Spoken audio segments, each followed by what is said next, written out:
자, 오늘 611쪽 공부하겠습니다. 611쪽. 함께 경문을 읽어보겠습니다. 이때 세존께서 이 뜻을 거듭하시려고 개송으로 말씀하셨습니다. 여러 비구들이여 잘 들어라. 불자들이 행하는 도는 방편을 잘 배웠기 때문에 불가사의하니라. 중생들은 작은 법을 좋아하고 큰 지혜를 두려워하느니라. 이런 사실을 아는 보살들은 일부러 성문이나 연각이 되어 무수한 방편을 써서 모든 중생들을 교화하는데 스스로 말하기를 성문이라서 부처님에게 가기가 매우 멀다고 하느니라.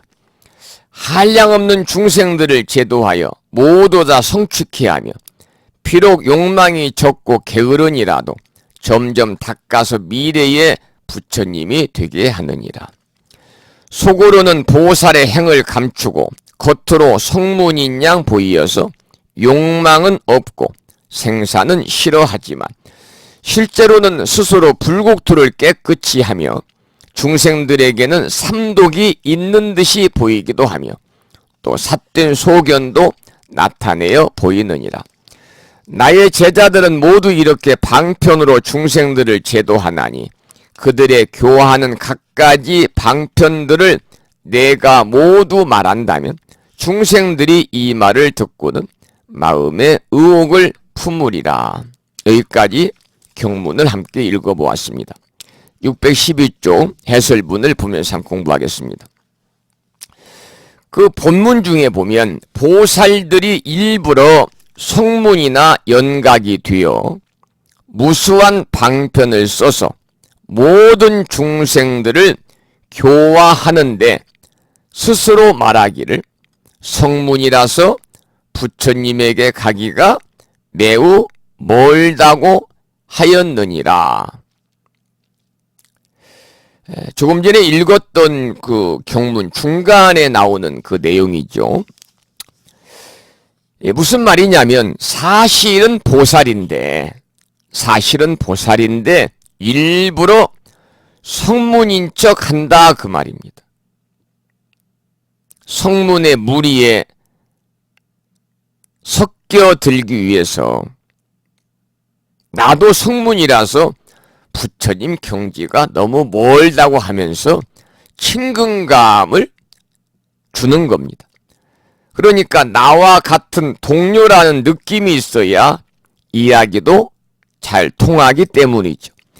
나보다 너무 차원이 높다고 생각하면은 상대방에게 질문하려고도 하지 않고요.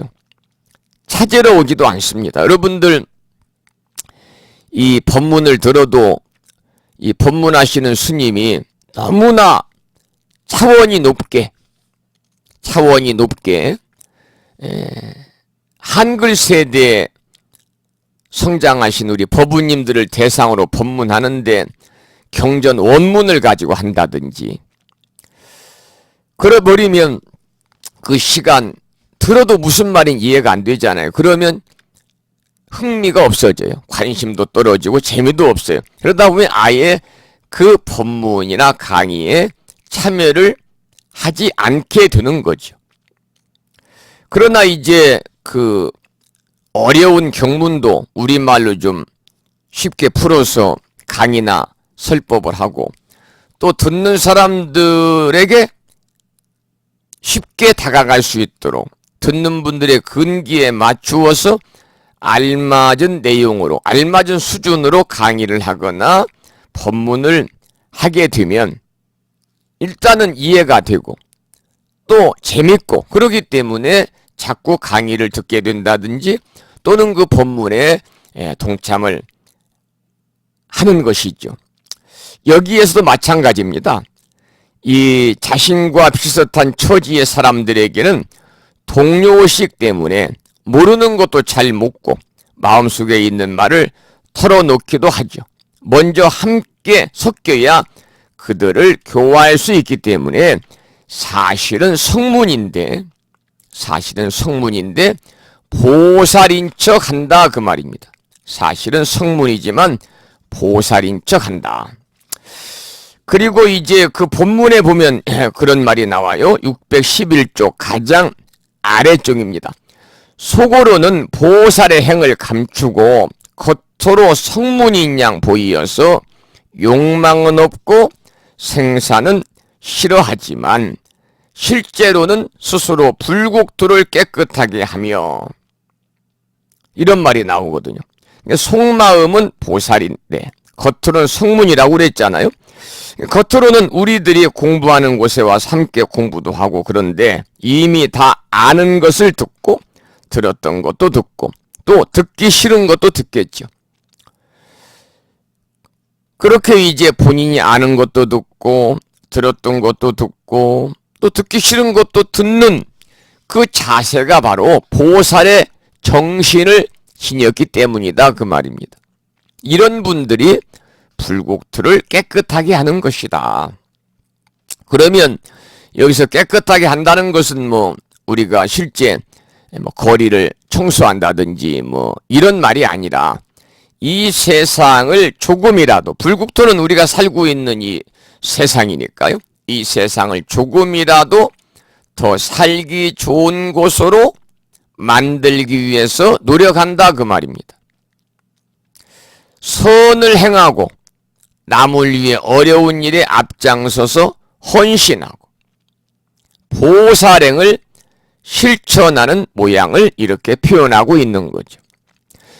여기서 말하는 실제로 불국토를 깨끗하게 한다고 하는 것은 방금 말씀을 드린 것처럼 이 세상을 조금이라도 더 살기 좋은 곳으로 만들기 위해 노력하면서 보다 선을 행하고, 그리고 남을 위해서 어려운 일에 앞장서서 헌신하고 보살행을 실천하는 것을 우리가 이제 불국토를 깨끗하게 한다, 이렇게 이제 표현을 하고 있습니다.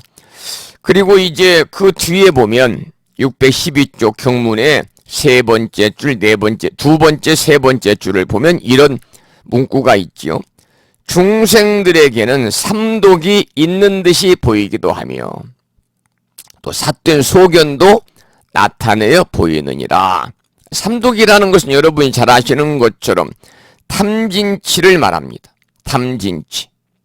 탐내는 마음, 노여하는 마음, 어리석은 마음이죠. 그러니까 다른 사람이 성을 내면 자기도 성내고, 다른 사람이 좋아하면 자기도 좋아하면서 인간들에게 있는 온갖 모순과 오점들을 다 가진 것처럼 보인다, 그 말입니다. 왜냐하면 사실은 보살이지만 동료의식을 만들기 위한 하나의 방편이라는 거죠.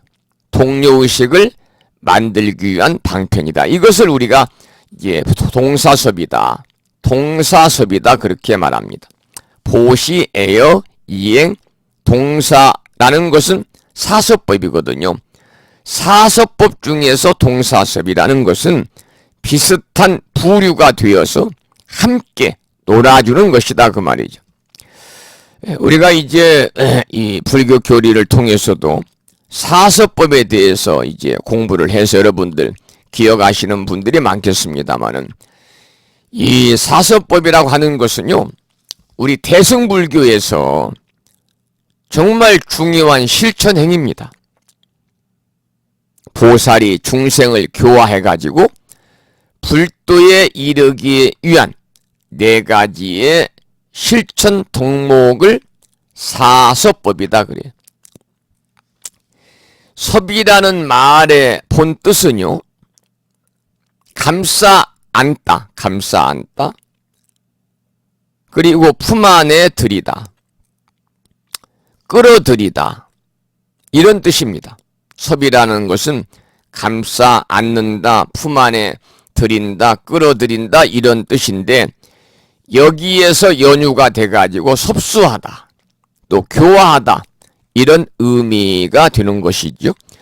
사섭법에는 그 책에 나와 있는 것처럼 보시섭, 애여섭, 이행섭, 동사섭 네 가지가 있습니다. 그러면 사섭법의 첫 번째인 보시섭이라는 것은 너무나 여러분들 잘 알고 여러분들께서 실천으로 옮기는 그 육바라밀의 첫 번째 나오는 보시행입니다. 보시, 바람일과 같은 거죠. 타인에게 베푸는 것을 말합니다. 구체적으로는 타인에게 베푸는 것이 우리가 보시는 세 가지가 있잖아요. 재보시, 법보시, 무효시. 그러니까 구체적으로는 그것이 이제 재물일 수도 있고, 재물 또는 법. 법이라는 것은 진리의 말씀이니까요. 진리의 말씀일 수도 있겠죠. 그런데 이때 정말 우리가 주의하고 또 마음속에 잘 우리가 담아놓아야 할 것은 뭐냐면, 베푼 행위를 남에게 자랑하지도 말고, 또한 베풀고 나서 거기에 상응하는 보상을 바라지도 않아야 한다는 겁니다. 그것이 바로 우리 불교에서 말하는 상이 없는 보시, 무주상 보시거든요. 이 세상에 고귀하고 성스러운 행위들이 굉장히 많습니다. 우리가 생각해 보면 고귀하고 성스러운 많은 행위들이 있는데요. 이 가운데 가장 아름다운 행은 뭐냐? 보시행입니다. 보시. 그것도 자신이 아주 기쁘게 베푸는 보시행이야말로 이 세상에서 가장 성스럽고 아름다운 행위다. 그렇게 말씀을 드릴 수가 있습니다. 그러면 사서법 중에 두 번째는 애어섭입니다. 애어섭. 애어섭이라는 것은 사랑의 자 말씀을 어자. 사랑스럽고 맑고 부드러운 말로서 우리가 상대를 감싸주는 것을 말하죠. 우리가 거칠고 살벌해가지고 남의 가슴에 상처를 주는 그런 말이 아니라 올바르고 진실한 말을 얘기합니다. 상대방을 상냥하게 진심으로 우리가 상대방을 위해서 칭찬해주고, 상대방의 장점을, 모든 사람은 저부터도 장점도 있지만 단점도 많이 가지고 있거든요. 그러면 단점만 가지고 상대방을 비난하지 말고 그 사람의 장점을 찾아내서 칭찬해 주는 것도 정말 좋은 하나의 애어섭이 되겠죠. 세 번째는 이행섭입니다. 이행섭. 이행섭. 이로울 이자, 행위의 자. 그래서 행위행자. 바로 이타행입니다. 이타행. 이행섭이라는 것은 이타행을 말합니다. 다른 사람을 이롭게 하는 행위거든요. 남에게 손해를 끼치는 것이 아니라 항상 주변 사람들에게 이익을 주고 덕이 되도록 노력하는 그런 마음가짐이 되겠죠. 그렇다면 이런 행동은 오로지 선행밖에 없습니다.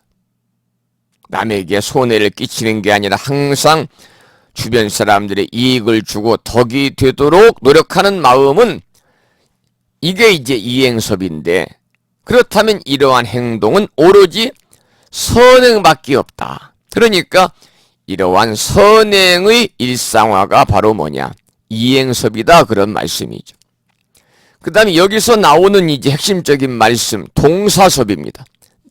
사서법의 네 번째 동사섭인데, 같을 동자 일사자.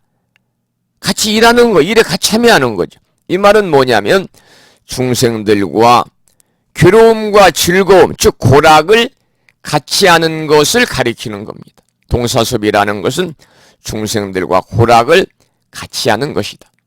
구체적으로는요, 남의 고통을 유면하지 않고 적극적으로 도와주는 방법이 있습니다. 방법이겠죠. 예를 들어서 나쁜 길에 빠진 친구를 구하기 위해서는요, 그 친구와 같이 행동을 함으로써 그 친구가 잊고 있었던 부도덕성을 일깨워주는 하나의 교화 방법이 되겠죠. 나쁜 친구를 보면 그냥 방관하거나 내버려 두지 않고 참된 마음으로 깨우치게 해서 더불어 사는 삶을 지향하자는 것이죠. 이것이 바로 동사섭입니다. 그러니까 결국은 이러한 사서법은요, 우리 모든 불자들이 실천해야 할 덕목이고 동시에 우리가 살고 있는 이 사회, 이 세상을 좀 더 맑고 향기롭게 하는 그러한 기본 윤리다. 이렇게 사서법에 대해서 말씀을 드릴 수가 있습니다. 자, 다시 이제 교재로 가겠습니다. 보시, 애여, 이행, 동사의 사서법 중에 동사섭은 비슷한 부류가 되어서 같이 놀아주는 것입니다. 방금 설명을 드렸죠. 설사 사회적으로 법답지 못한 일이라 하더라도 일단 그 사람들과 함께 놀아주면서 친해지고 그 후에 그 사람을 바른 길, 더 나은 삶으로 인도하는 것이다 그 말이죠. 물론 이것이 어려운 문제지만은 어렵기 때문에 우리가 해야 될 일이고 어렵기 때문에 보살이 해야 할 일이다 그 말이죠. 그뿐만이 아니라 삿된 소견도 나타내 보인다 그랬어요. 본문에 보면 612쪽에 위에서 세 번째 줄에 중생들에게는 삼독이 있는 듯이 보이기도 하며 또 삿된 소견도 나타내어 보이느니라. 이 동료를 구하기 위해서는 동료와 생각을 같이 하는 것처럼 보이게 한다 그 말입니다. 제가 조금 전에 사서법 말씀을 드리면서 그런 말씀을 드렸잖아요. 사서법이라는 것은 중생들과 동사섭이라는 것은 사서법의 네 번째 마지막에 나오는 실천의 덕목인데 중생들과 고락을 같이 하는 것이다 라는 말씀을 드리면서 구체적으로 말씀을 드리면 남의 고통을 유면하지 않고 적극적으로 도와주는 방법이다 그랬어요. 그러면서 예를 들기를 제가 나쁜 길에 빠진 친구를 구하기 위해서는 일부러 그 친구와 똑같은 행동을 함으로 인해서 그 친구가 까마득히 잊고 있던 부도덕성을 일깨워주는 교화 방법이다. 그러니까 나쁜 친구를 보면 방관한다든지 그냥 내버려 두지 않고 참된 마음으로 깨우치기 위해서 더불어 사는 삶을 지향하자는 것이 동사섭이다. 그런 말씀을 제가 조금 전에 드렸잖아요. 그러다가 기회가 오면 그 사람을 인도하는 것이다. 그러니까 동료를 구제하기 위해서 동료와 생각을 같이 하는 것처럼 보이게 하다가 어떠한 기회가 오면 그 사람을 바른 길로 인도해야 된다. 그러니까 다른 사람을 제대로 제도하려면 처음부터 그 사람보다 더 많이 알고 더 많이 생각이 바르고 그래서 더 훌륭하고 뛰어난 사람처럼 보이면 상대방이 그 사람한테 경계심을 갖는다 그 말. 사람이 상대방에게 경계심을 갖게 되면요 진솔한 마음으로 다가오지 않거든요. 거리감을 두거든요. 그러면 결국은 상대방을 구제할 수가 없는 거죠. 그러니까 그 사람과 똑같은 사람인 양 하면서 보살이 오늘 읽은 내용 중에서 일부러 성문인 척 하면서 이렇게 중생을 제도한다고 그랬잖아요. 그러니까 그 사람과 똑같은 사람인 것처럼 하면서 나도 같은 생각인데 우리 같이 한번 들어보자든가 아니면 그 사람에게 나를 좀 안내해 달라든가 차츰차츰 바른 길로 인도해야 된다. 이제 그런 말씀이 나와 있네요. 그 내용을 우리가 이제 설명하면서 동사섭에 관한 말씀을 이제 소개를 드리다가 사서법, 동사섭은 사서법의 마지막 실천의 덕목이니까요. 보살이 중생을 교화해서 불도에 이르기 위한 네 가지 실천 덕목, 대승불교의 중요한 실천행위다 그랬습니다. 사서법에 대해서 함께 공부하는 그런 시간을 가져보았습니다. 자, 그러면은 614쪽을 보시죠. 경문을 함께 읽어보겠습니다. 지금 이 부르나는 부르나의 과거에 관한 이야기를 여기서 하고 있습니다.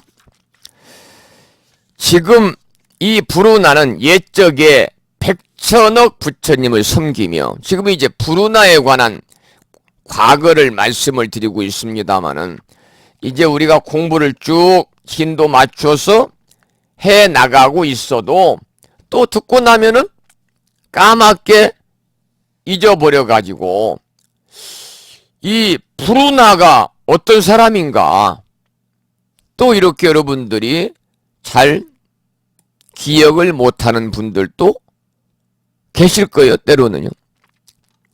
제가 이제 브루나 존자에 관한 말씀을 드리면서 브루나 존자는 부처님의 10대 제자 중에서 설법 제일이다 라는 말씀을 드렸습니다. 부처님의 10명의 제자 중에서 말재주가 가장 뛰어나가지고 그건 말만 잘하는 것이 아니라 말은 잘하는 것이 아니라 말도 잘하는 그러한 부처님의 10대 제자 중에 한 명입니다. 브루나 존자, 설법 제일이다 그 말이죠. 그래서 이 브루나 존자는 말솜씨만 뛰어난 것이 아니라 훌륭한 인격을 겸비했다고 그래요. 훌륭한 인격을 겸비한 데다가 또 부처님의 가르침을 많이 공부한 데다가 또 말솜씨까지 뛰어난 그런 재능을 갖고 있으니까 부처님의 가르침을 전하는 데 있어서는 정말 다른 제자들보다도 월등하게 뛰어난 그러한 재능을 가진 분이죠. 그래서 이 브루나 존자는 이 부처님의 가르침을 전하는 전법에 평생을 바친 분입니다. 항상 이런 생각을 했다고 그래요. 경전에 보면 브루나 존자는 내가 배우고 내가 깨달은 것을 나 혼자서만 알아서는 안 된다. 내가 배우고 깨달은 것을 나 혼자서만 알아서는 안 된다. 이런 생각을 가지고 온갖 어려움 속에서도 부처님의 법을 전한 참으로 부처님의 자랑스러운 제자 중에 한 분입니다.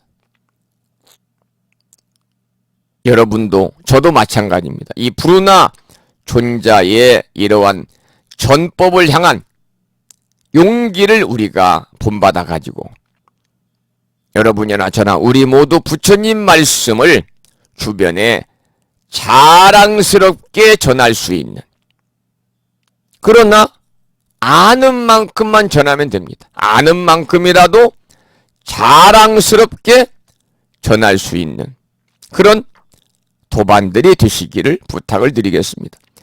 겸해서 한 가지 여러분들에게 여쭙고 싶은 것은 이 강의를 듣고 계시는 우리 법우님들, 지금까지 불자로서의 삶을 살아오면서 부처님 말씀을 다른 사람에게 들려준 적이 있는지, 나는 부처님 말씀을 다른 사람에게 들려준 적이 있는지 한번 생각해 보시기 바랍니다. 우리가 부처님 법을 전하는 것은요, 핵심은 뭐냐면 부처님의 말씀대로 생활하자는 겁니다. 부처님 말씀대로 생활하자. 물론 이제 이 전도에는 어려움이 있습니다. 전도에는 어려움이 있지만 어렵기 때문에 우리들이 더욱더 이 브루나 존자의 전법을 향한 용기를 본받아서 부처님 말씀을 아는 만큼이라도 자랑스럽게 우리가 다른 사람에게, 내 가족에게, 친구들에게, 주변 사람들에게 당당하게 전할 수 있는 그런 우리 도반들이 되었으면 좋겠다. 그런 말씀도 참고로 드리겠습니다. 자, 그러면 614쪽 밑에 세 번째 줄부터 함께 읽어보겠습니다. 지금 이 브루나는 옛적에 백천억 부처님을 섬기며 수행하는 일을 부지런히 하여 불법을 널리 전하며 수호하였느니라. 가장 높은 지혜를 구하기 위하여 여러 부처님 계신 데서 제자들의 상수로 있으면서 많이 듣고 지혜가 있느니라. 법을 설하는데 두려움이 없고 여러 사람들을 즐겁게 하며 조금도 고달픈 줄 모르며 부처님의 교화를 돕느니라. 큰 신통을 이미 얻었고 걸림없는 네 가지 지혜를 갖추어, 이 네 가지 지혜에 밑줄을 치시고요, 모든 근기들의 영리하고 두남을 알아 청정한 법을 항상 설하느니라. 이러한 이치를 연설하고 드러내고 천만억 중생들을 교화하여 대승법에 머물게 하며 스스로는 불국토를 깨끗하게 하느니라. 오는 세상에도 또한 한량없이 많은 부처님께 공양하고 바른 법을 수호하고 널리 전하면서 스스로 불국토를 청정케 하느니라. 언제나 여러가지 방편으로 두려움 없이 법을 설하며 헤아릴 수 없는 중생들을 제도하여 일체 지혜를 성취하게 하리라. 여기까지 경문을 읽었는데요. 그 본문에 보면은 그 이제 첫 번째, 두 번째 줄에 지금이 불운하는 옛적에 백천억 부처님을 섬기며 수행하는 일을 부지런히 하여 불법을 널리 전하며 수하였다 그랬습니다. 이 불법을 널리 전하는 것은 전법입니다. 전법. 불법을 수호하는 것은 호법입니다. 보화로자, 법법자. 그래서 불운하 존자는 아득한 과거부터, 여기서는 옛적에 백천억 부처님을 섬겼다고 그랬거든요. 아득한 과거부터 불법을 널리 전하고 수호하는 전법과 호법을 열심히 한 부처님의 10대 제자 중에 한 분입니다. 그 뒤에 이렇게 쓰여 있네요.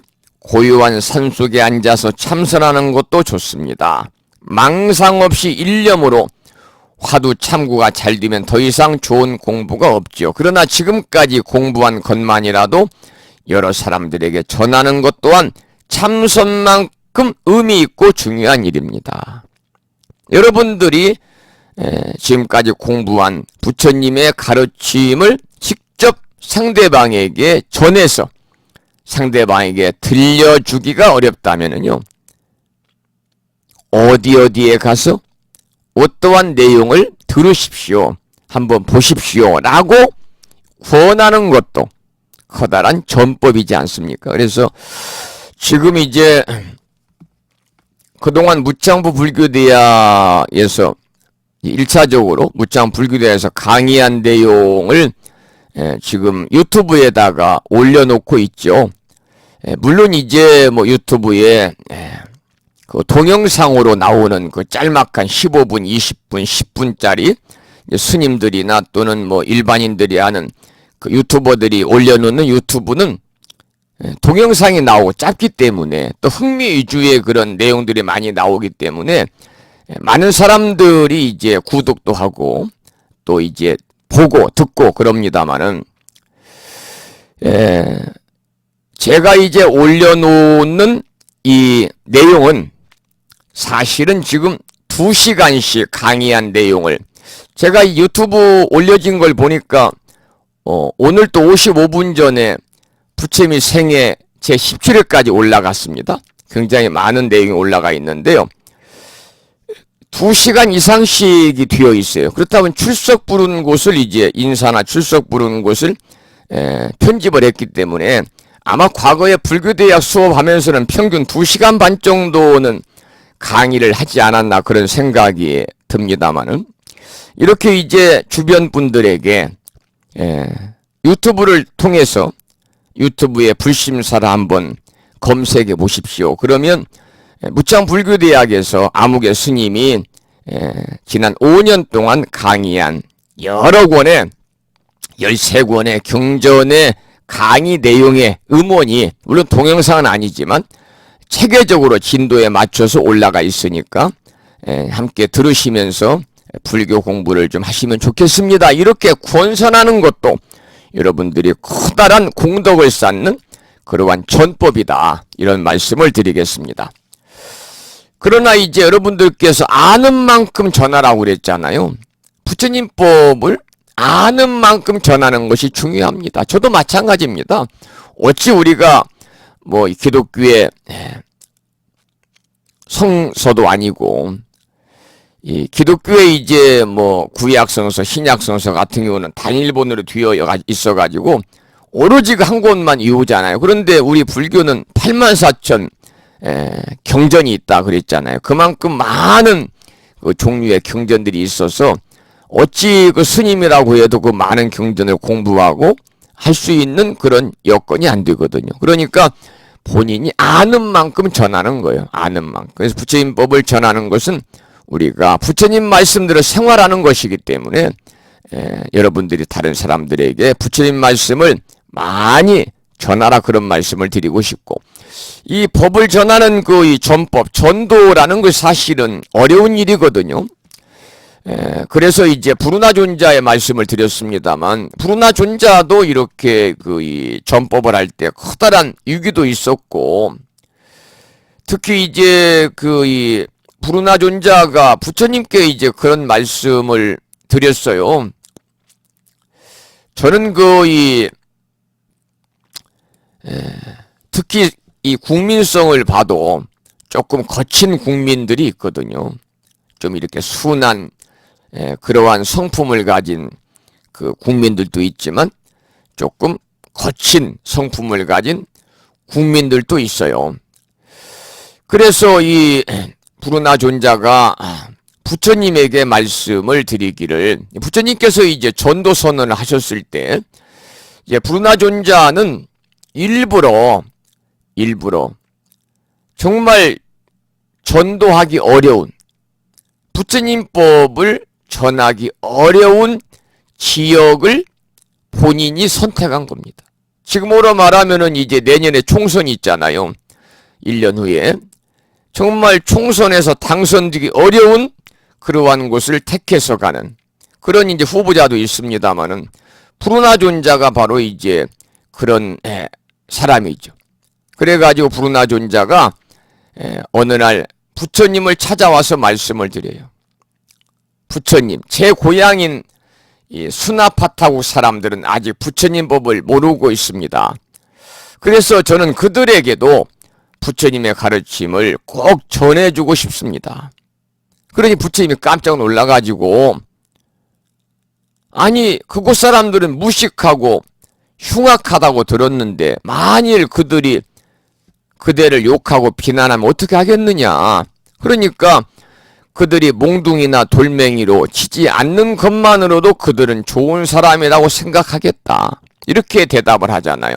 부처님이 만약 그들이 그대를 몽둥이나 돌로 치면 어떻게 하겠느냐 그러자, 그때는 칼로 치지 않는 것만으로도 다행으로 생각하고 감사하게 생각할 것입니다. 그래. 부처님이 또 이제 부르나에게 말하기를, 만약 그들이 그대를 칼로 친다면 어떻게 하겠느냐. 그때는 죽이지 않는 것만으로도 고맙게 생각할 것입니다. 만약에 그들이 너를 죽인다면 어떻게 생각하겠느냐. 오히려 육신의 괴로움을 벗어나는 길이라 생각하고 고맙게 생각합니다. 그러자 부처님께서 야, 이 부르나의 의지는 도저히 꺾을 수가 없다 그러면서 하는 얘기가, 부르나야 훌륭하구나. 정말 놀랍다. 그만한 각오라면 수타파타국으로 가도 좋겠다. 그곳에 가서 법을 펴도록 하라. 그래가지고 이제 부르나존자가 그 험지에 뛰어들어가지고요, 열심히 이렇게 이제 교화를 하죠. 교화를 합니다. 그래서 500명의 스님들을 길렀고 500채의 절을 짓고, 또 그곳 사람들이 열심히 부처님의 가르침을 따르고 부르나존자를 스승으로 모시는 정말 척박한 불교의 불자도 몰랐던 나라의 사람들을 훌륭한 부처님 나라로 바꾸어 놓았다는 그런 그 이야기가 있거든요. 그래서 부처님이 이렇게 부르나를 칭찬하셨어요. 능히 법을 널리 설하여 뜻과 이치를 잘 분별하는 것은 부르나 비구가 제일이니라. 그래서 설법 제일에 부처님 제자가 되신 분이 우리가 지금 공부하고 있는 부르나존자다. 그래서 여러분들께서도 이 부르나존자의 그러한 전도의 정신, 부처님의 가르침을 널리 전한 전법을 향한 용기를 본받아서 부처님 말씀을 자랑스럽게 전할 수 있는 우리 법우님이 되자 그 말이에요. 저도 그런 맥락에서 이렇게 아는 만큼 여러분들에게 부처님 법을 전하기 위해서 열악한 환경, 남들이 볼 때는 아주 작은 토굴 같은 이 부처님 도량에서 수행하면서도 부처님의 가르침을 불교대학이라든지 경전대학원 과정을 개설을 해서 여러분들에게 인터넷으로 전해드리고 있다. 그런 말씀을 드립니다. 자, 그러면 615쪽에 밑에서 네 번째 줄 보겠습니다. 언제나 여러 가지 방편으로. 조금 우리가 함께 읽었던 615쪽 경문의 마지막 두 줄입니다. 언제나 여러 가지 방편으로 두려움 없이 법을 설하며 헤아릴 수 없는 중생들을 제도하여 일체 지혜를 성취하게 하느니라. 그러니까 어떤 자리에서도 두려움 없이 당당하게 불법에 대한 자신의 소신을 펼친다는 것은 쉬운 일이 아니거든요. 자신도 당당해야 하지만 그와 동시에 그 말을 듣는 사람들에게 감동을 주어야 합니다. 이렇게 중생을 제도해서 일체 지혜를 성취하게 한다 그랬습니다. 자, 그러면 일체 지혜를 성취케 한다 그랬는데 일체 지혜라는 것은 뭡니까? 부처님께서 깨달은 지혜를 말합니다. 일체지 그러거든요. 일체지는 일체지혜인데 부처님께서 깨달으신 지혜입니다. 다른 말로 무사지. 이때 이제 없을 무자, 사자는 스승사자, 지혜지자. 그래서 이 무사지는 스승이 없이 얻은 지혜를 말합니다. 무사지. 그리고 자연지라고도 합니다. 자연지는 조작이 없는 지혜다 그런 뜻입니다. 그러니까 스승이 없는 지혜, 무사지라는 것은 모든 지혜는 궁극적으로 어디서 나오느냐? 자기 자신 속에서 나온다 그 말입니다. 그러니까 자기 자신 속에서 나오는 이 무사지야말로 진정한 지혜다 그 말이죠. 그리고 이 구절의 속뜻은 어디에 있느냐? 결국은 회삼귀일에 있습니다. 회삼귀일. 법화경이 드러내고자 하는 종지는 오직 일불승이다 그 말입니다. 지난번에 창법고사님과 함께 부용고사님 둘째 아드님 결혼식장에 울산에 다녀오면서 제가 운전하라고 옆에 이제 모시고 9시간 함께 동행하면서 여러 가지 말씀들을 나누었습니다만 창법고사님께서 그런 말씀을 하시더라고요. 불교대학원 강의를 통해서 법화경을 공부하지 않았다면은 어찌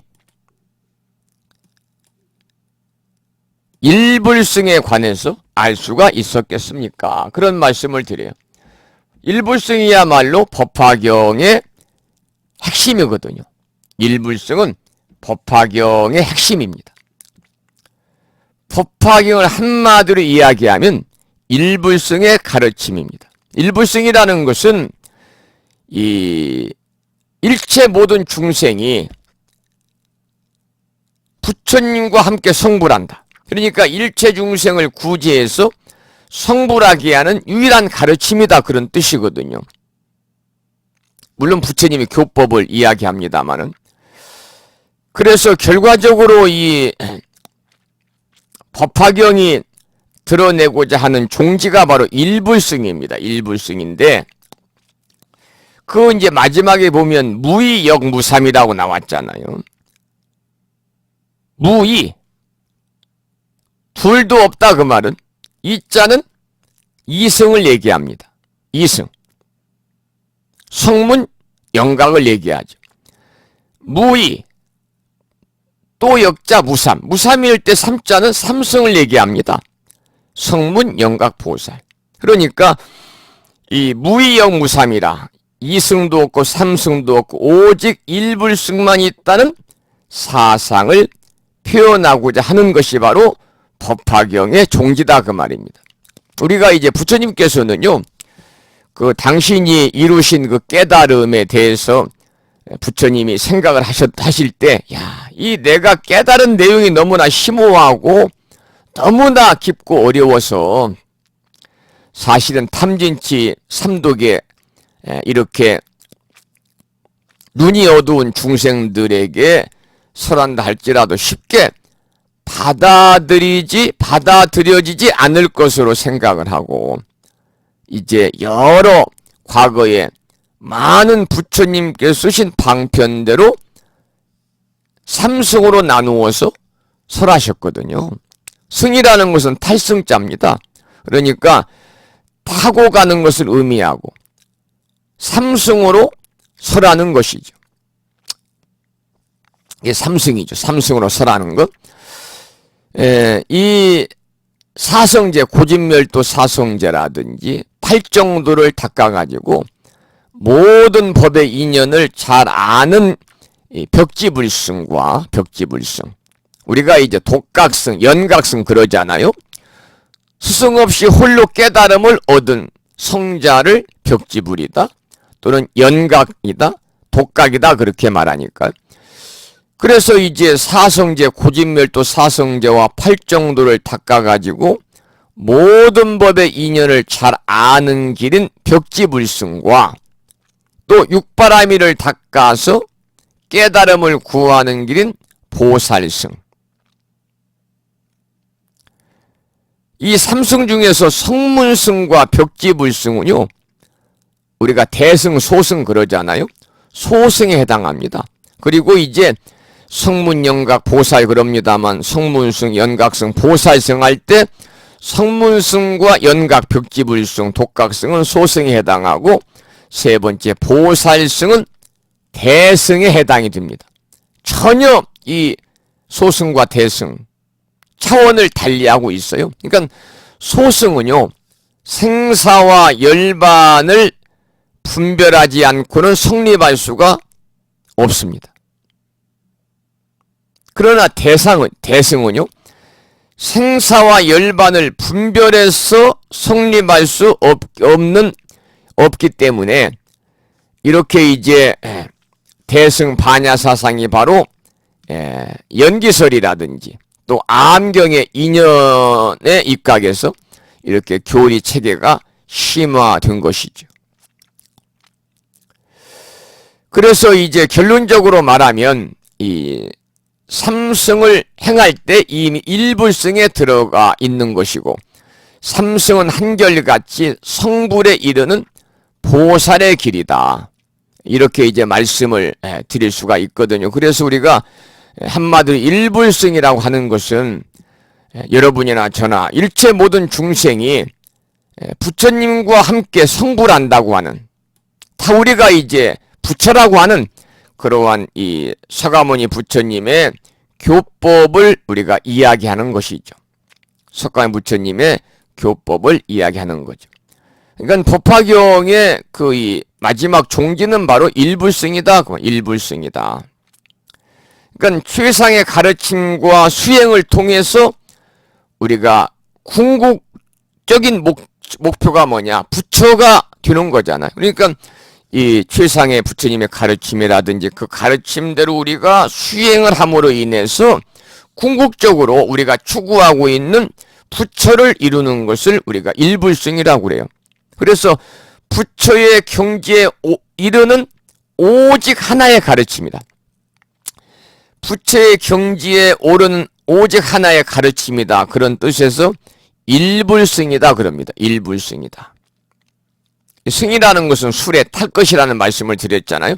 깨달음에 이르도록 하는 가르침과 수행법을 이야기하죠.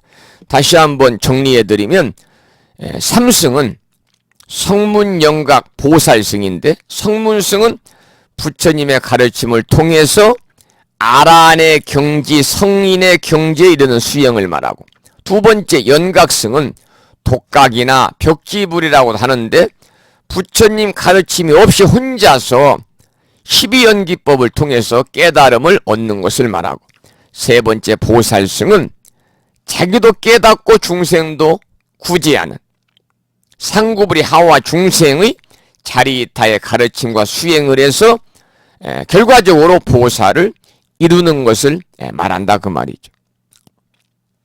그래서 일불승은 최상의 가르침과 수행으로서 궁극의 목표가 부처를 이루는 것을 말하고, 부처의 경지에 이르는 오직 하나의 가르침이다.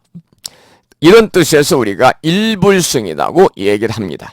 여러분들이 다른 건 몰라도 우리가 법화경 공부를 하면요, 이 일불승과 그리고 회삼규일과 그리고 인불사상에 대해서는 여러분들이 알고 계셔야 됩니다.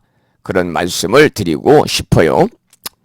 그러면 회삼귀일이라는 것은 뭐냐? 회삼귀일. 전에도 제가 말씀을 드렸습니다마는, 자, 이 법화경에서는 비유법이 많이 나오잖아요. 법화 치료도 있고, 그 비유를 통해서 성문 연각 보살이라고 하는 차별적인 삼성을 보여준 뒤에 이들 삼성이 결국은 일성의 세계로 인도하기 위한 하나의 방편이라고 법화경에 설하고 있거든요.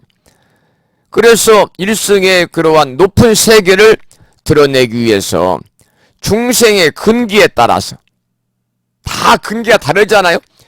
삼성이라는 도구를 잠시 빌린 겁니다. 그래서 법화경에서는 이러한 이 삼성의 차별상을 버리고 일성의 세계로 돌아오라 그렇게 설하고 있죠. 왜냐하면 그것이 바로 참된 진실의 세계이기 때문에 특히 초기 불교의 성문과 부파 불교의 연각과 초기 대승 불교의 보살로 대변되는 삼성은 뭐냐? 모두 하나의 방편에 불과하니까 결과적으로 그 각각의 방편을 다 버려라.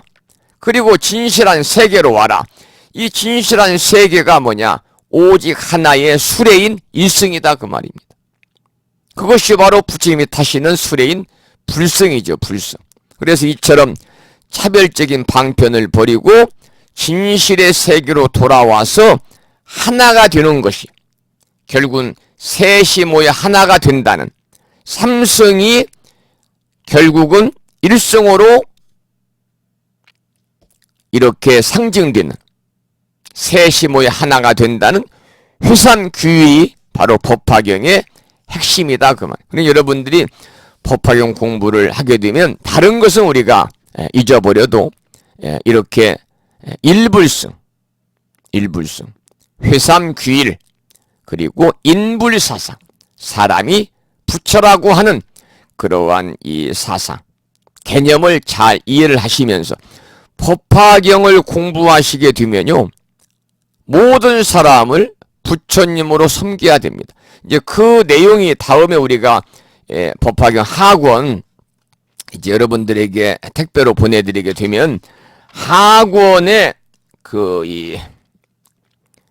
제20품이죠. 중간 정도 제20품에 보면 상불경 보살품이 나오는데 그때 자세하게 공부를 하겠습니다만 인불사상에 대해서 법화경을 공부하게 되면 이 모든 사람들을 부처님으로 섬기는 마음을 우리가 가져야 돼. 그럴 때 나도 부처라고 하는 사실에서 우리가 더욱더 자각되는 그러한 삶을 살아갈 수가 있는 것이니까요. 자, 그러면 617쪽을 보겠습니다. 617쪽. 경문도 함께 읽어보죠. 모든 열애에게 공양도 하고 법부의 창고를 수호하다가 그 전에 말이죠. 아까 제가 밑줄 치란이 있었죠. 615쪽에 615쪽 위에서 네 번째 쪽에 큰 신통을 이미 얻었고 걸림없는 네 가지 지혜를 갖추어 모든 근기들의 영리하고 둔함을 알아 청정한 법을 항상 설하느니라 라는 말이 나왔거든요. 자, 그러면 거기를 잠깐 좀 말씀을 드리도록 하죠. 거기에 이제 걸림없는 네 가지 지혜다라는 말이 나왔어요. 이게 이제 한자로는 사무의 지혜입니다. 걸릴 애자거든, 꺼리낄 애자거든요. 꺼리낌이 없는 네 가지 지혜다. 그래서 사무애지에서 걸림이라는 것은 뭐냐면요, 걸림이 없는 네 가지 지혜라고 그랬잖아요. 이게 사무애지라는 건데 이 사무애지에서의 걸림이 없는 네 가지 지혜 중에서 걸림이라는 건 뭐냐면 번뇌입니다. 번뇌를 얘기하는 거예요. 그러니까 어떤 번뇌냐면 탐진치의 번뇌입니다. 즉 다시 말씀을 드리면 네 가지 걸림이 없는 지혜 사무애지라는 것은 탐진치의 번뇌를 벗어나는 지혜를 네 가지로 나누어서 부처님이 말씀하신 겁니다. 그러니까 즉 반야는 공이잖아요. 이 반야를 이해하고 반야를 관찰해서 깨달음을 얻는다는 가르침의 말씀인데, 대원경지, 두 번째는 평등성지, 세 번째는 묘관찰지, 네 번째는 성소작지라는 겁니다. 여기에 대해서는 또 시간이 많이 할애되니까 구체적인 말씀은 또 줄이도록 하겠습니다. 자, 그러면 넘겨서 617쪽 경문을 다시 처음부터 함께 읽어보겠습니다. 617쪽입니다. 모든 열애에게 공양도 하고 법보의 창고를 수하다가 그 뒤에 성불하리니 이름을 법명이라 하리라. 그 국토의 이름은 선정이니 칠보로 이루어졌고, 겁의 이름은 보명인데 보살 대중들도 매우 많아서 그 수요가 한량없는 천만억이며 모두 다 신통을 얻었고 위엄과 공덕이 부족한 이들이 나라 안에 가득하니라. 성문 대중도 또한 무수히 많은데 3명과 8가지 해탈과 4가지 걸림없는 지혜를 갖추어 이런 이들로 승보가 되느니라. 그 나라의 여러 중생들은 음욕이 이미 없어지고 순전히 변화로 태어나며 상호로서 장엄한 몸을 갖추었느니라. 법의 기쁨과 선정의 희열로서 음식을 삼아 다른 음식에 대한 생각은 없고 여인도 없으며 또한 모든 악도가 없느니라. 부르나 비구는 공덕이 모두 원만히 성취되어 이러한 정토를 얻어 현인과 성인들도 수없이 많으리라. 이러한 한량없는 사실들을 내 이제 다만 간략히 말하였을 뿐이니라. 이 부르나 존자가 이제 열애가 되는데, 부처님이 되는데 수기를 하잖아요. 그 열의 이름이 뭐냐? 법명입니다. 법명. 열의 이름이 법명이다. 부르나 존자가 바로 이제 법명이라고 하는 이름을 이제 수기를 통해서 받게 되는 거죠. 그 나라의 여러 중생들은 본문 중에 나옵니다. 음욕은 이미 없어지고 순전히 변화로 태어나며, 그런 말이 나오지요. 그 음욕은 없어지고 중간에 나와요. 순전히 변화로 태어나며 상호로서 장엄한 몸을 갖추었느니라. 이 말은 화생한다. 그러니까 어머니의 태에서 태어나거나 아래에서 태어나는 것이 아니라 변화로 태어나는 것이다. 바로 이 말입니다. 이것이 화생이거든요. 그래서 극락세계도 연꽃 속에서 화생한다, 이렇게 이야기를 하죠. 그러면 우리가 이제 이 금강경 제3장 대승 정종분에 보면은 이 약난생, 약태생, 약습생, 약화생이라는 말이 나와요. 테란스파가 나옵니다. 테란스파. 예, 대승 정종분이 이제 그 금강경 3장인데요. 거기 보면 이제 사생이 나오잖아요.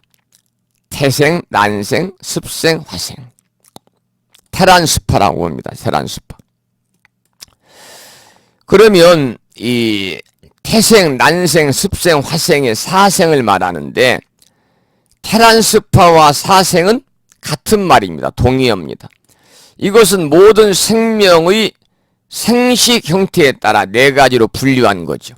태생은 모태에서 태어나는 생물입니다. 사람, 강아지, 송아지, 망아지, 돼지 등등 태로 태어난 생명들이 태생이죠.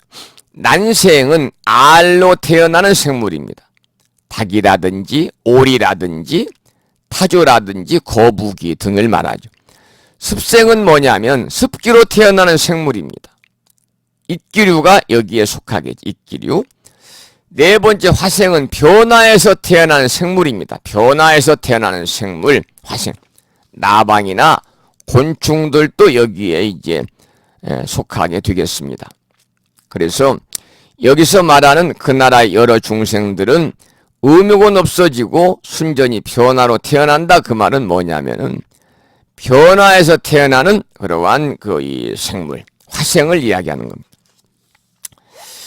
자, 그러면 618쪽의 아래쪽에 보면 이제 조금 전에 부르나존자가 이제 법명열애가 된다는 그러한 수기에 관한 말씀을 공부했고요.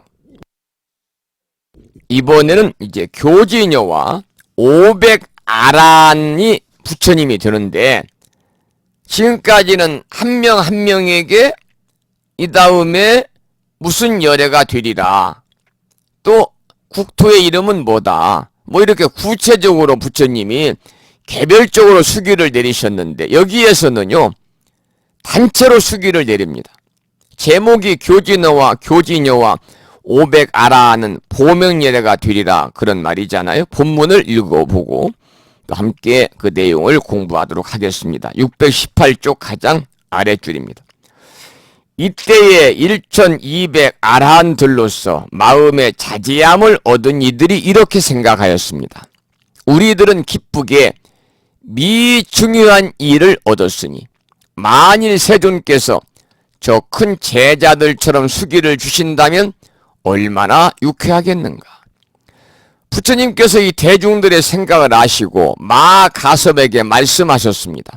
여기 1200아라한들에게 내가 이제 차례대로 최상의 깨달음을 얻으리라는 수기를 주리라.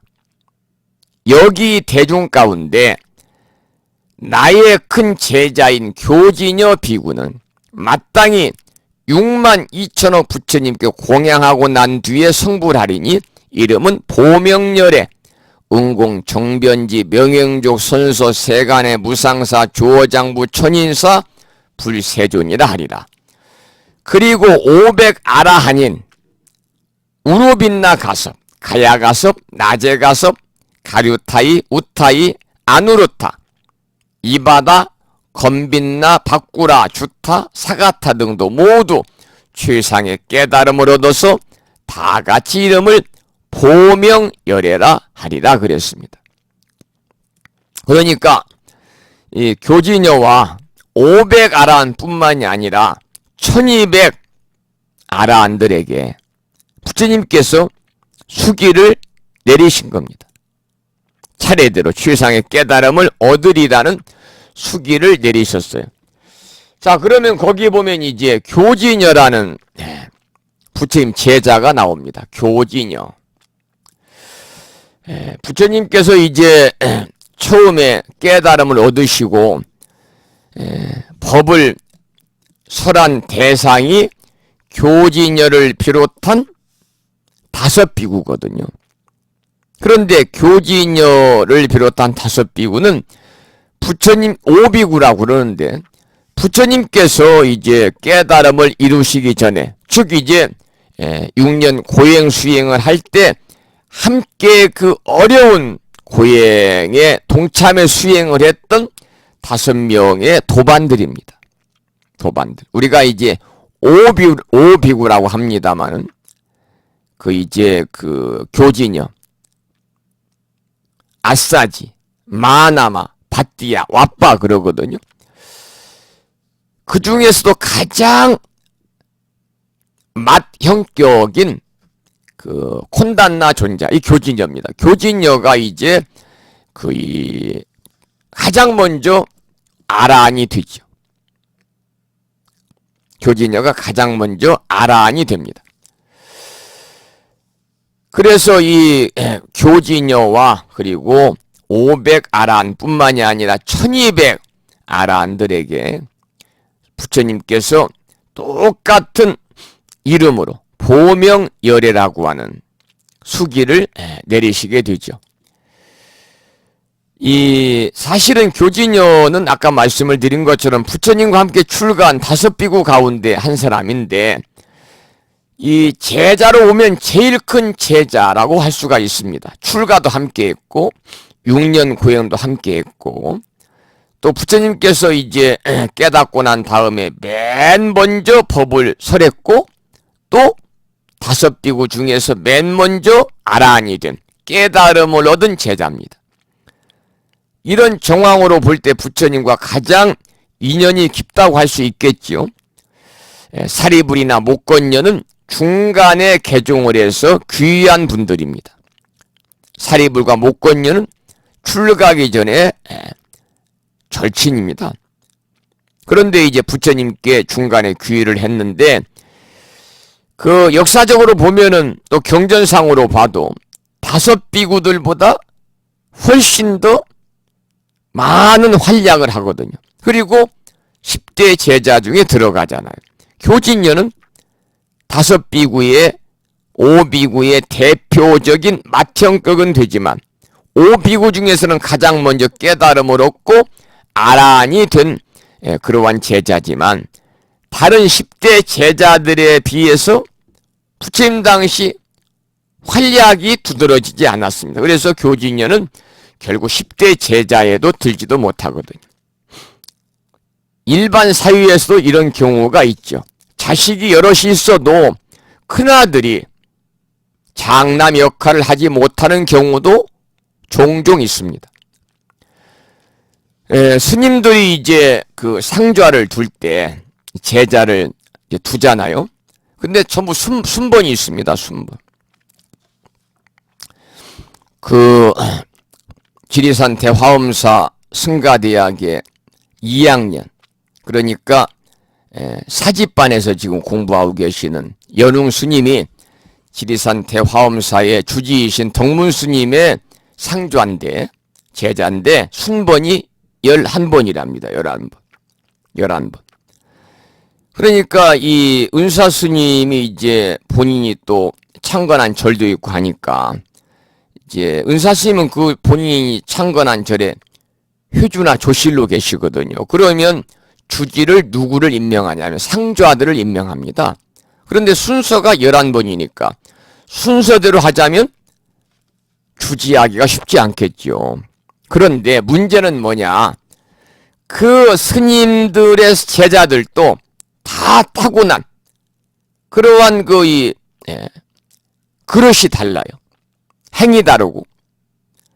그래서 순번이 아니다. 몇 번째 상좌냐? 이 순번이 아니라 얼마만큼 수행자로서의 그러한 면모를 갖추고 또 제가불자들인 신도들을 잘 화합해서 이끌어 나갈 수 있는 그런 역량을 지니고 있느냐. 이러한 훌륭한 제자라면 11번의 상좌라 할지라도 1번, 2번 못지않게 이렇게 이제 신임을 얻어서 또 주지로도 발령을 받을 수가 있다 그 말이죠. 어쨌거나 이 교진여와 이 500아라한이 오늘 장차 보명열애가 되리라는 수기를 받았어요. 여기서 이제 보명열애라는 이름을 갖게 된다는 대목에 우리가 귀를 기울여야 됩니다. 조금 전에 말씀을 드린 것처럼 보통 부처님으로부터 수기를 받을 때는 어떤 이름을 받고 한 명씩 수기를 내리셨고 어떤 이름을 주고 어떤 국토에서 정법은 얼마 동안이고 상법은 얼마 동안이고 제자는 몇 명이라고 이렇게 얘기를 하는데 여기서는 그렇게 하지 않았거든요. 부처나 국토의 이름, 정법의 기간과 같은 것은 모두 방편이기 때문에 그런 겁니다. 참다운 이치는 구례보동 명의불이라. 즉 모든 사람이 본래부터 변함없이 부족한 부처님을 드러내기 위해서죠.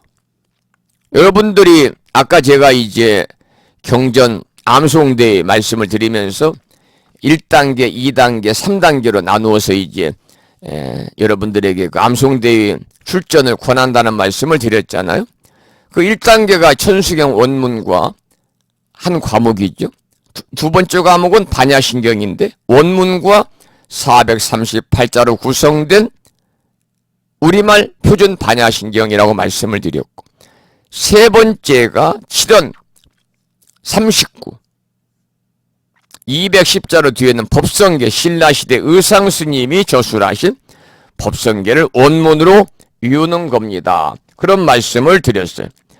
그 우리가 법성계를 독송하다 보면요, 마지막에 뭐가 나옵니까? 구례부동 명의불이라는 것이 나옵니다. 마지막에 구례부동 명의불이다. 바로 이 뜻을 여기서 얘기한 겁니다. 구례부동 명의불.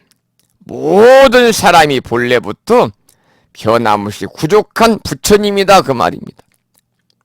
이것도 어찌 보면 법화경에서 말하는 그런 법화경의 가치관, 법화경의 사상과 맥을 같이 하는 것이다. 이렇게도 미루어서 우리가 짐작을 할 수가 있죠. 우리가 이제 구례보동이라는 것은요, 구례보동 명의불이라 시작도 할 수 없는 오랜 옛날부터 이게 구례잖아요. 옛구자 올레자. 시작도 알 수 없는 오랜 옛날부터 부동, 움직임이 없이 흘러내려온 그것을 가리켜서 부처라 한다. 바로 그 말이거든요. 이것이 구례보동 명의불, 법성계 마지막에 나오는 그러한 문구가 되겠습니다. 우리는 본래부터 변함없이 부족한 부처님이다, 그 말이죠. 그래서 교제녀와 500아라한을 사리불과 같은 다른 제자들과 차별하기 때문이 아니라 모든 사람은 정말로 털끝만큼도 모자람이 없는 완전 무결한 부처님이라는 것에 바탕을 두 하신 말씀이에요. 여러분이나 저나 정말로 털끝만큼도 모자람이 없는 완전 무결한 부처님이십니다. 그럼 우리가 완전 무결한 부처님이면 부처로서의 삶을 우리가 살아야 됩니다. 그런데 우리는 항상 나는 어리석은 중생이라고 중생 타령만 하고 있으니 어느 세월에 부처의 삶을 살겠느냐, 그 말이에요. 여러분, 지금부터라도 우리는 부처의 삶을 살아야 됩니다. 구례보동 명의불이라. 예부터 구례, 옛구자 올레자, 예부터 부동, 움직이지 않는 명의불, 바로 부처요 불성을 가지고 있는 우리가 부처로서의 삶을 살아야 된다. 바로 이제 그런 말씀을 여기에 부처님이 하고 계시는 겁니다. 오늘은 제가 8시 1분에 이렇게 마이크 앞에서 여러분들에게 첫 인사를 드린다고 한동안 얘기를 했는데, 하다 보니까 창법거사님이 전화가 와서 받지는 않았습니다만, 이 거사님이 강의 중에 전화할 분이 아닌데, 야, 무슨 사단이 벌어졌구나. 그리고 이제 방송하는 그 이 매체인 위램프 그를 보니까 이 서버에 콘택팅이 안 됐어요. 이 음악 나오다가 제가 이제 클릭을 했는데 제 클릭이 안 돼가지고요, 멈춘 상태니까 한 6분 정도, 7분 정도 아무런 소리가 나오지 않고 저 혼자 떠드는 거죠. 그래서 좀 늦게 강의를 시작을 했고, 또 공지 말씀으로 불자 우리 법우님들을 대상으로 한 법우님들의 신행 생활을 더욱더 이렇게 좀 돈독히 하기 위해 하나의 방편으로, 이것도 방편이죠. 이 경전 암송대회에 관한 말씀을 드리다 보니까 시간이 조금 소요가 돼서 오늘 강의도 지금 9시 38분입니다만 10시까지 하도록 하겠습니다. 621쪽 가장 아래쪽 보겠습니다. 함께 읽어보죠. 경문을 621쪽입니다. 이때 세존께서 이 뜻을 거듭 펴시려고 개성으로 말씀하셨습니다. 교진여 비구는 앞으로 한량없는 부처님을 칭견하고 아승직업을 지나서 바른 깨달음을 이루리라. 항상 큰 광명을 놓고 모든 신통을 구족하여 명성이 시방에 퍼져서 모든 이의 공경을 받으리라. 최상의 도를 항상 설하여 이름을 보명이라 하리라. 그 국토가 청정하고 보살들도 모두 용맹스러우리라. 모두 아름다운 누각에 올라 시방세계에 다니면서 최상의 공양거리로 여러 부처님을 받들어 섬기리라. 이렇게 공양하고는 큰 환희심으로 잠깐 사이에 본국에 돌아오는 이러한 신통이 있느니라. 부처님의 수명은 6만겁이며 정법은 수명의 곱절이 되고 상법은 또 정법의 곱절이 되며 법이 사라지면 천신과 인간들이 근심하리라. 그 500비구들이 차례차례 성불하여 이름이 다 같이 보명이며 차례대로 수기하기를 내가 열반한 뒤에는 누구누구가 성불하리라. 그들이 교화하는 세상은 오늘날의 나와 같으며 국토의 깨끗한 장엄과 여러가지 신통한 힘과 보살 성문 대중과 정법과 상법과 수명의 급수가 얼마나 되는지는 모두 위에서 말한 것과 같다고 하리라.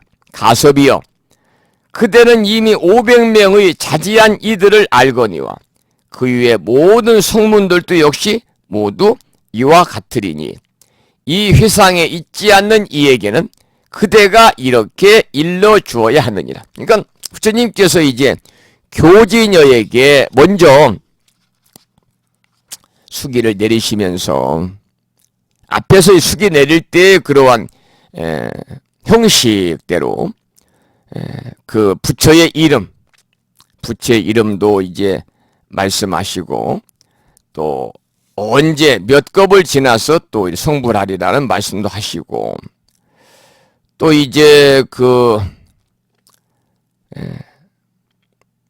수명도 말씀하시고 뭐 등등 여러 가지 말씀을 하시면서 이제 마지막에는 가섭을 비롯한 500명의 제자들도 이렇게 똑같이 교진여와 함께 성불하리라고 하는 보명열애가 되리라는 그런 수기를 내리신 부분을 함께 읽어봤습니다. 그런데 마지막에 623쪽 제일 위에 보면 이렇게 쓰여 있잖아요. 이 회상에 있지 않는 이에게는 그대가 이렇게 일러주어야 하느니라. 이 법회하는 이 자리에 있지 않은 사람들에게 일러줘라 그 말이죠. 누구한테 당부했냐면 가섭에게 당부하고 있죠. 가섭이여, 그대는 이미 500명의 자지한 이들을 알거니와 그 이외에 여러 성문들도 모두 역시 이와 같으리니 이 회상에 법회하는 자리에 있지 않는 사람들에게는 그대가 이렇게 일러주어라. 그대라는 것은 가섭을 얘기합니다. 그러니까 이 말씀은 법화경을 설하는 회상, 즉 법화회상에 오지 않은 사람들도 어때요? 부처님의 수기를 받는다 그 말입니다.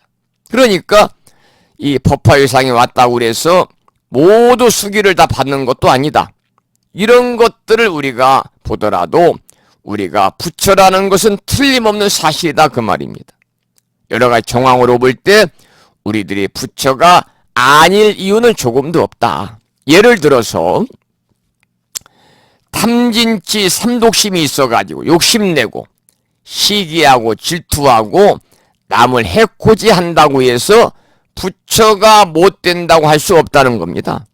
부처라는 것은 그런 데 있는 것이 아니기 때문에 이렇게 볼 줄도 알고 우리가 지금 제가 드리는 말씀을 들을 줄도 알고 또 부처님 말씀을 우리가 전할 줄도 알고 감정의 그러한 희로애의 감정을 우리가 마음껏 자유자재로 표현하는 능력, 이런 뛰어난 능력이 바로 부처다 그 말입니다.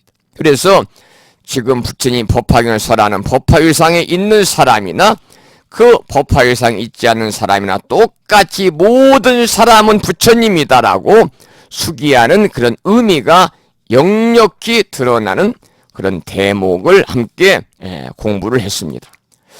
이번에는 624쪽 보겠습니다. 짤막한 경문을 함께 읽어보죠. 624쪽입니다. 이때에 여기서부터 이제 개주의 비유가 나옵니다. 개주의 비유가 나오는데요. 개주의 비유입니다. 비유. 이 개자는 멜개자입니다. 멜개자, 주자는 구슬주자인데요. 제가 이제 지금까지 법화경을 쭉 공부하면서 7가지 비유, 즉 법화 7유에 관한 말씀을 드리고 있어요. 첫 번째가 법화 비유품에 나오는 화택류, 불난집의 비유. 여러분 기억나시죠? 두 번째가 제4품 신해품에 나오는 궁자유의 비유, 가난한 궁색한 아들에 대한 비유고요. 세 번째가 제5품 약초유품에 나오는 약초유의 이야기. 부처님은 모든 제자들에게 모든 초목이 비혜택을 똑같이 받지만 그 종류가 다양하고 특성도 다르기 때문에 그 똑같이 비가 내려도 수분과 영양소를 섭취하는 정도에 따라서 이렇게 성장하는 데 차이가 생기는 것처럼 사람도 부처님의 설법을 똑같이 듣지만 영리한 사람, 두둔한 사람, 우둔한 사람 근기가 달라가지고 이해하는 데 차이가 있다. 따라서 부처님은 다양한 사람들의 수준에 따라서 여러 가지 방편을 해서 설법한다. 그 약초의 말씀을 드렸고, 그 법화 치유 중에 네 번째가 이제 화성유품, 제7품에 나오는 화성유, 우리가 지난 시간까지 공부했어요. 그리고 지금 우리가 공부하는 것이 이제 8품, 500제자 수기품인데요. 여기에서 의주유가 나옵니다. 의주유. 잠깐 이제 개주의 비유인데 의주유거든요. 개주의 비유.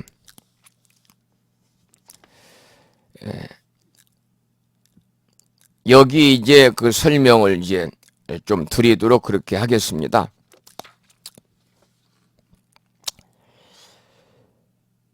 그 어떤 가난한 사람이요, 친구 집에 가서 술에 취해서 잠을 잡니다. 그런데 그 이 주인인 친구가 급한 용무가 있어서 외출을 하게 됩니다. 이때 친구인 주인이 그 술에 취해 잠을 자는 그 친구의 모습이 이제 남루하고 또 어렵게 사는 것을 알고요. 친구의 옷 속에다가 보배구슬을 넣어줍니다. 아주 비싼, 팔면 아주 팔자를 고치고 살 정도의 그러한 값이 나가는. 그래서 이 경전에서는 이제 뭐라고 나오냐면 그 값이 나가는 값으로 헤아려 쓴 보배다 그래서 무가보다 그렇게 나와요. 무가보다. 값으로는 헤아릴 수 없는 보배다. 무가보다 이렇게 나오거든. 그 무가보인 보배를 친구 잠자는 술 취해서 잠자는 친구 옷 속에 깊숙이 넣어줍니다. 그러나 친구는 자기 옷 속에 돈으로 환산할 수 없는 아주 값이 많이 나가는 그러한 보물이 들어있다는, 보배 구슬이 들어있다는 생각도 못하고 그냥 이 나라 저 나라로 유랑하면서 날품을 팔고 구걸을 해서 간신히 먹고 살았습니다. 그러다가 우연히 그 옛 친구를 만나가지고 그 이야기를 듣게 되죠. 사실은 내가 그때 네가 우리 집에 왔을 때 술에 취해 잠을 잤는데 내가 급한 용무로 밖에 외출하면서 네 옷 속에 깊숙이 내가 보배구슬을 넣어 주었다. 그런데 왜 그 고생을 하고 다니느냐? 이야기를 듣고 이 사내가 빈궁하면서 벗어날 수 있었다. 이런 말이거든요. 이것이 이제 500지하 수기품에 나오는 이제 의주유라는 것인데요. 의주유. 결과적으로는 이제 이 의주유는 뭐냐면 옷 속의 보석의 비유입니다. 그래서 자기 옷 속에 소위 천금이나 되는 보석이 있음에도 불구하고 궁핍하고 아주 그 어려운 생활하는 사람과 마찬가지로 결과적으로 여기서 말하는 우리들에게 핵심은 뭐냐면 우리 중생들도 스스로 불성을 이미 간직하고 있음에도 불구하고 우리 모두가 중생들은 스스로 일체 중생 개유불성이라 모든 일체 중생들이 스스로 불성을 이미 간직하고 있음에도 불구하고 중생지견에 머물러 있는 것을 비유하는 것이 바로 법화 치료 중에서 오늘 우리가 공부하고 있는 이 내용에 나오는 500제 수기품에 나오는 의주유, 개주유다 그런 말씀이에요. 자, 그러면 본문을 읽어보죠. 624쪽입니다. 이때에 500아라하니 부처님 앞에서 수기를 받고 뛸 듯이 기뻐하면서 자리에서 일어나 부처님 앞에 나아가 머리를 숙이고 발에 예배하면서 그동안의 허물을 뉘우치고 스스로 책망하였습니다. 자, 그러면 해설문을 보지요. 앞에서 사리불이나 목건녀는 다 자신들만의 부처의 이름과 국토의 이름과 정법과 상법의 기간 등을 따로 부처님으로부터 수기를 받았는데 여기서는 한꺼번에 똑같은 내용의 수기를 받잖아요. 이렇게 가벼워 보이는, 어찌 보면 가벼워 보이는 수기를 받고도 본문의 내용처럼 뛸 듯이 기뻐했다 그 말입니다. 우리가 일반 상식대로 생각한다면 별로 기분 좋을 이유도 없는데 그냥 뛸 듯이 기뻐하였다 그랬잖아. 이런 대목을 보더라도 수기 이야기의 이면에 담긴 이치가 훤히 드러난다 그 말이에요. 사실은 수기라는 형식이 문제가 되는 것이 아니라 그보다는 현실적으로 모든 사람들이 조금도 부족함이 없는 부처님이라는 인식에서 정말 그동안의 허물을 뉘우치고 스스로 책망하며 수기를 받고 뛸 듯이 기뻐했다고 보는 것이 맞다 그 말입니다.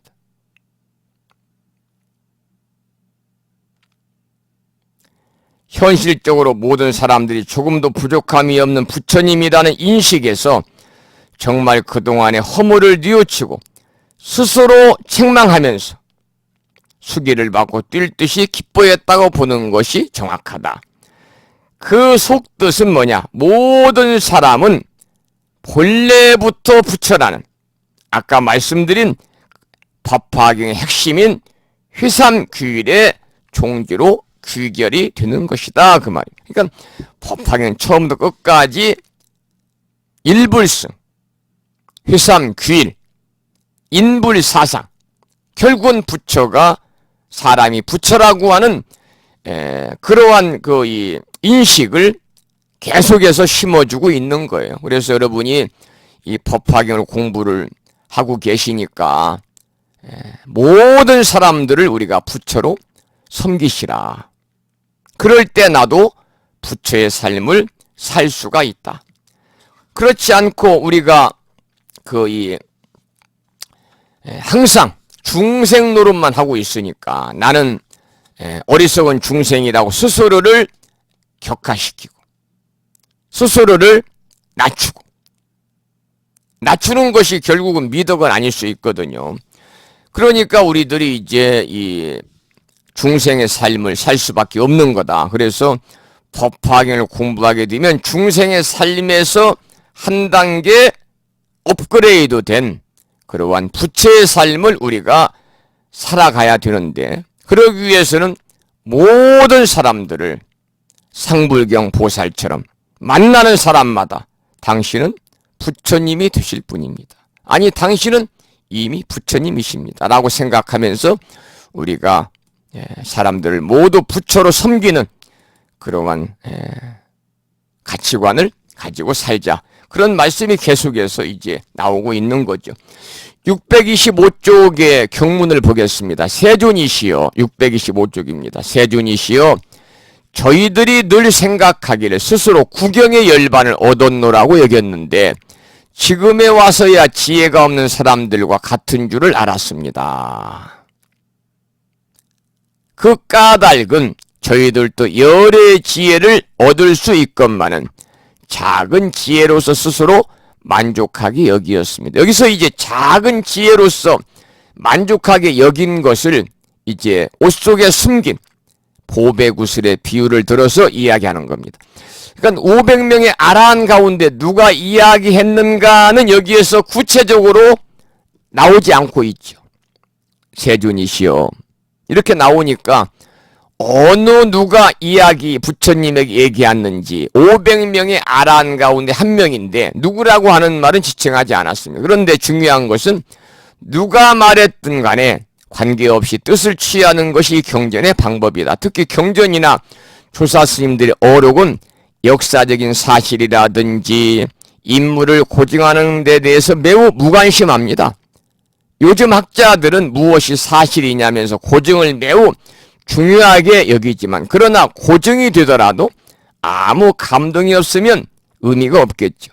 누가 했든 언제 했든 감동할 수 있는 가르침이고 그 가르침으로 내가 변하고 더불어 세상이 조금씩 더 변하는 것이 중요한 일이다. 이렇게 이제 말씀을 드릴 수가 있죠. 자, 이제 9시 55분이 돼서요. 그 뒤에를 또 하면 시간이 많이 지날 것 같아서 여기까지만 오늘 공부를 하도록 하고요. 다음 시간에는 626쪽을 다음 시간은 이제 4월을 지나서 5월 첫날입니다. 5월 1일 날 426쪽부터 공부를 하도록 그렇게 하겠습니다. 자, 그러면 오늘 결석이 좀 있었는데요. 늦게 출석하신 분들이 계신지 한번 확인을 해서 출석부 정리를 하고 오늘 강의를 마치도록 하죠. 몇 분이 늦게 도착하셨네요. 출석하셨네요. 충청남도 보령에 살고 계시는 금당화 법우님이 출석하셨습니다. 반갑습니다. 그리고 대전에 살고 계시는 법운신 법우님께서 출석을 하셨습니다. 반갑습니다. 충청남도 보령시에 살고 계시는 선덕신 법우님이 출석을 하셨습니다. 그러면 결석하신 법우님들 제가 한번 불러볼 테니까요. 혹시라도 출석하셨으면 바로 문자 메시지를 보내주시기 바랍니다. 서울에 사시는 관음정 법우님 결석하셨습니다. 충청남도 보령시에 살고 계시는 법연화 법우님 결석하셨습니다. 제주특별자치도 서귀포시에 살고 계시는 일심화 법우님 결석하셨습니다. 그리고 서울에 사시는 자명한 법우님은 저녁 때 문자가 왔어요. 여행 중이라서 오늘 부득이하게 출석할 수가 없습니다. 이렇게 미리 문자를 보내주셨습니다. 오늘 이렇게 네 분이 결석을 해요. 한 분은 미리 결석을 또 통보해 주셨습니다. 늦게라도 출석하셔가지고 강의를 들으시는 법우님들, 그 정성이 또 대단하시니까요. 이 공부하고자 하는 그 향학열, 열정에 다시 한번 감사와 경의를 표하겠습니다. 자, 오늘 수업을 여기서 마치고요. 이제 5월 첫날이 노동절이죠. 5월 첫날 다시 저녁 시간에 반가운 만남을 이어가면서 수업을 진행하도록 하고요. 2시간 동안 함께해 주신 법우님들에게 감사의 말씀을 드리겠습니다. 여기서 마지막으로 오늘 이제 강의하면서 몇 차례 제가 이 강주에서 말씀을 드렸습니다만은 당신은 나의 부처님이라고 한 노래가 있습니다. 당신은 나의 부처님. 참 불가죠. 비뮤티라고 하는 홍범석 고사님의 참불가 한 곡을 듣고 오늘 강의 마치고 제 방송으로 오늘 강의한 내용을 음원을 준비해서 올려놓도록 하겠습니다. 부처님, 당신은 나의 부처님, 나는 본래 부처님이라는 비뮤티의 노래까지 들었습니다. 여러분 10시 02분입니다. 일교차게 크게 벌어지고 있고요. 저녁에도 좀 방 안에서는 좀 후덥지근하기도 합니다만은 또 내일은 오늘보다 10도 이상 또 한낮에도 기온이 떨어져서 온종일 서늘하다고 그럽니다. 이럴 때 체온 관리 잘 유지하셔서 감기 걸리지 않고 건강하시기를 소망하면서 오늘 4월 마지막 주 수요일이자 무천불교대학 경전대학원 51번째 시간 수업을 여기서 모두 마치고요. 지금부터 오늘 강의한 내용, 2시간 동안 강의한 내용을 다시 들을 수 있도록 음원을 준비해서 올려놓겠습니다. 지금까지 무창포 불교대학 불심사에서 진어 성종이었습니다. 보부 여러분, 편안히 주무시기 바랍니다. 안녕히 계십시오. 고맙습니다.